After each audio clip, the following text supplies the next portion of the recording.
Genius Kids.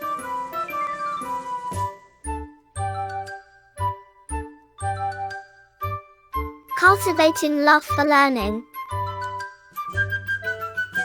Lesson 12. Prejudice, Discrimination and Inequality. Knowledge acquisition. India, being second most populated country, is the second largest democracy. Democracy means a government of the people, by the people, for the people. India has a long tradition of a democratic form of government. In a democracy, there is no place for discrimination, prejudice, and inequality. All are equal before the law. Yet, discrimination, prejudice, and inequality, in some way or the other, persist in our society. In reality, in no society these are totally absent. To what level do these differences exist is what makes a nation great or small, and puts it on the right path of progress. India is a multilingual, multi-religious, and ethnically diverse society. Therefore, disparity is obviously present in various forms. The kinds of inequality prevailing in India are the remnants of the past, which we have to discard. However, there are many other anomalies including illiteracy, casteism, communalism, regionalism, etc., which have been the bone of contention for generations.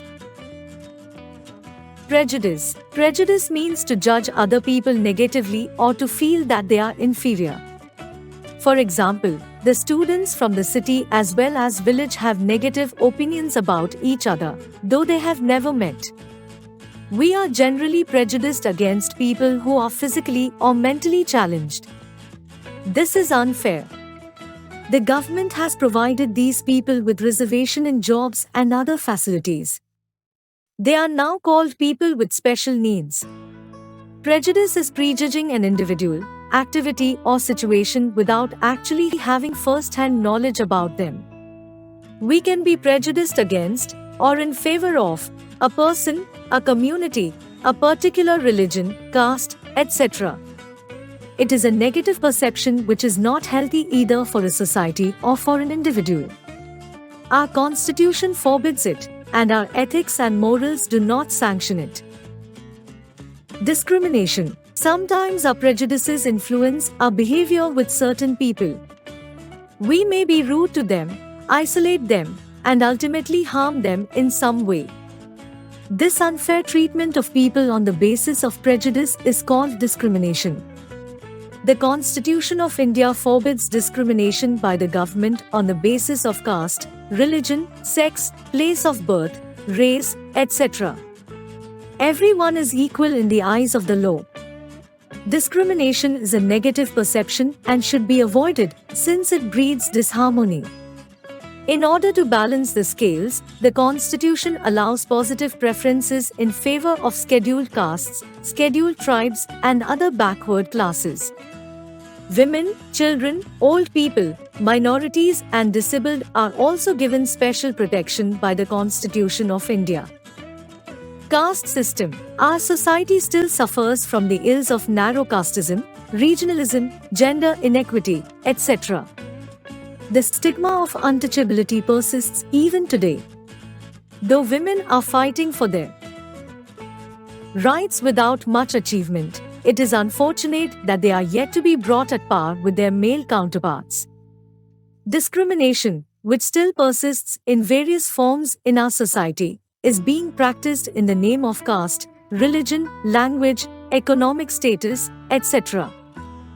Caste or Varna is a social class in a society which divides it on the basis of birth, family, profession, etc. Therefore, a child born in a Brahman family automatically becomes a Brahman. The same is true for other castes. It means a person's caste is determined by his/her birth and parentage alone. Therefore, this system divides our society into higher castes and lower castes. Such a division encourages people of higher castes to discriminate against the people of lower castes. The work provides the value to the persons. The work done by a washerman, garbage collector, scavenger, etc. is valued, but these persons are looked down upon in our society. So, it seems that if a person does what may be, by its very nature, a dirty or undesirable task for the common good, his services are much sought after. Does it sound logical? Of course not. The condition of lower castes in our society is pitiable. They have to do all the menial or unhygienic jobs, yet they are reduced to a lower status. This ridiculous caste system is a major obstacle in the economic development of our country. Persons born in a particular caste, say, cobbler, are compelled to follow the family's hereditary profession. In such a situation, both the ability and interest of that person, as well as the needs of society and the economy of the country, suffer. The caste system makes people narrow-minded. They even forget the interest of the country for their narrow caste interest. The most unfortunate outcome of the caste system is that it hampers the unity of a country. It comes in the way of successful functioning of democracy and retards the progress of developmental programs. Constitutional provisions. There are provisions in our Constitution against discrimination and inequality. These are facilitated by fundamental rights, directive principles of state policy, and the fundamental duties. Rights are very essential for good life and self-development. Being a democratic country, the Constitution of India guarantees certain basic rights to all its citizens. These basic rights are called fundamental rights. Our Constitution guarantees 6 fundamental rights to the citizens of India.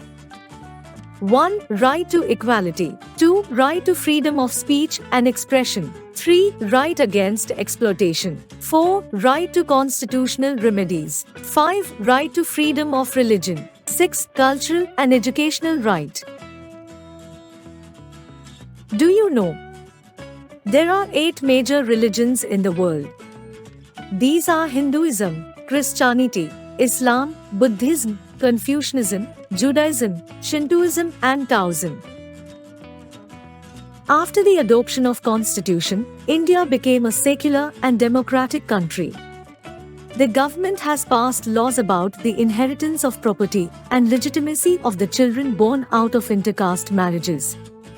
The Constitution has abolished the practice of untouchability. To practice untouchability in any form is a criminal offense.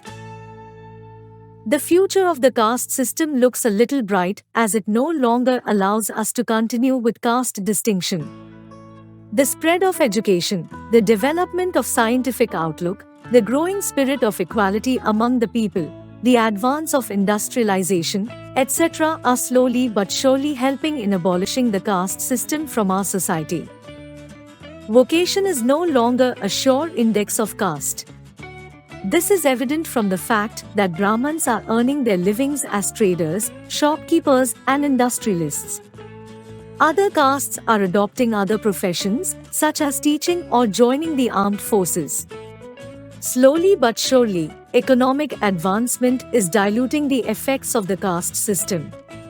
Interdining, public transport, public eating places, common canteens, college hostels, and free mixing at social functions have dealt a severe blow to the caste system. Political leaders and eminent educationists are endeavoring to purge society of the inherited evils of the caste system. Untouchability. Hindu society is divided into many castes. People who belong to the lower caste are considered by some as untouchables. The upper castes remain aloof from them. The persons of lower caste lead very pathetic lives. They are subjected to highly objectionable treatment by the people of higher castes. Some high caste people think that they would be polluted if they had any social contacts with untouchables. Untouchables suffer great discrimination as 1. They are prohibited from using public wells and tanks. 2. They are not permitted to enter Hindu temples. 3. They have to live in separate colonies apart from the rest of the people. 4. They are compelled to earn their livelihood from degrading professions like scavenging and killing of animals. Harmful effects of untouchability. Untouchability is a great curse. In the first place, it has made the lives of untouchables miserable. They cannot progress in any sphere of life. Secondly, untouchability has created bitterness between the untouchables and the upper castes. Thirdly, colonial powers try to use the grievances of the scheduled castes to divide the Indian people for their own gain. Thus, they check the growth of national feelings among them.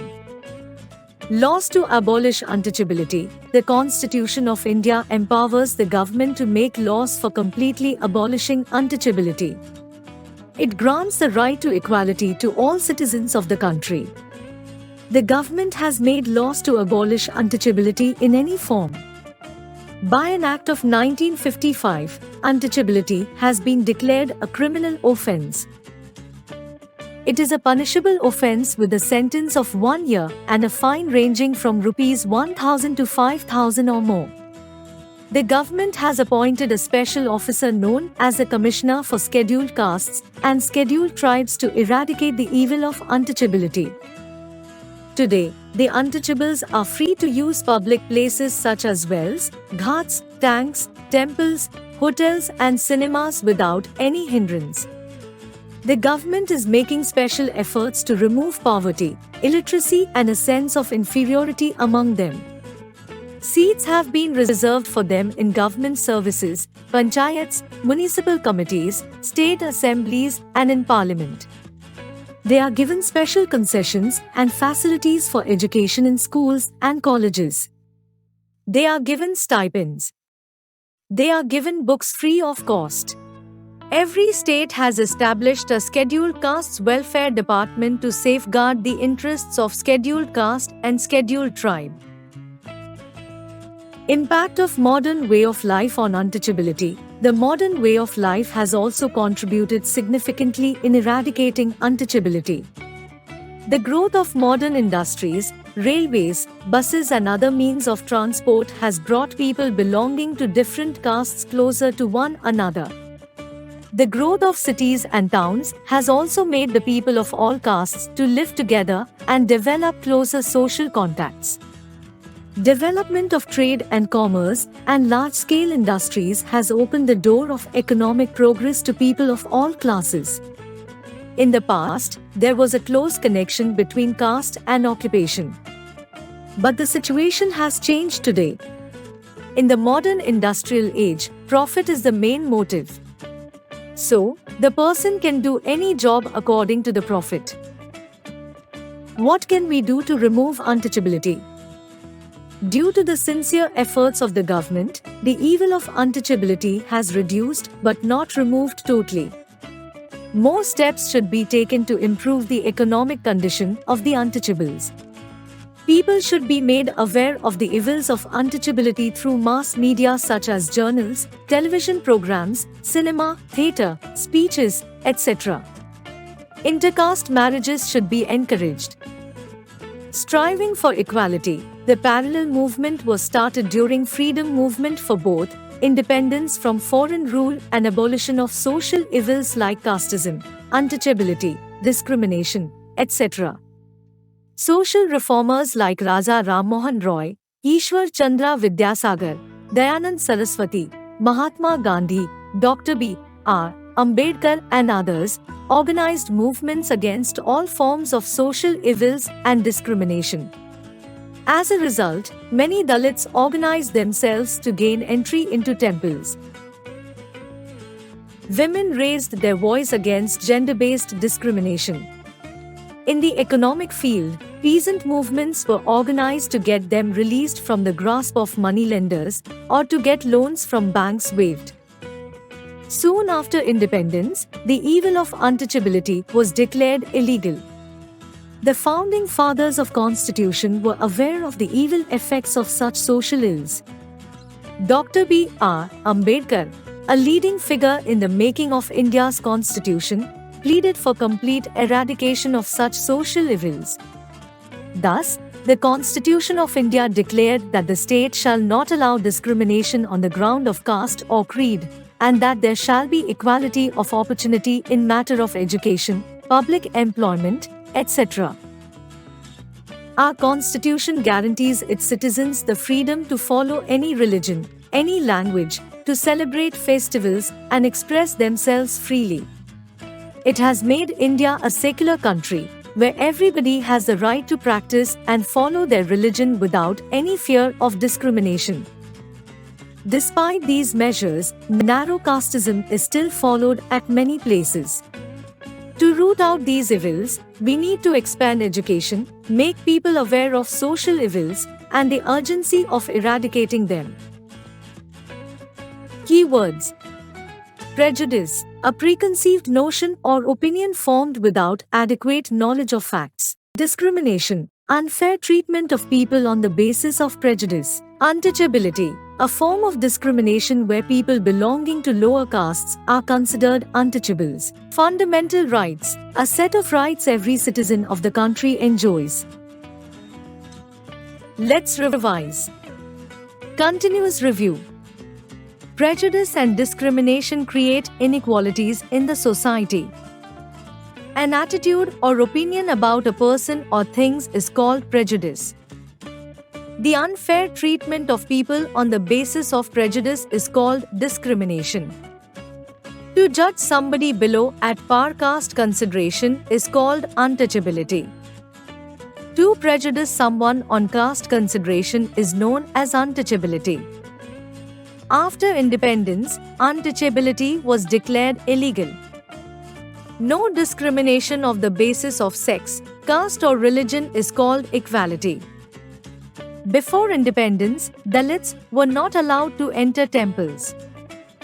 Cultural and educational rights are our fundamental rights.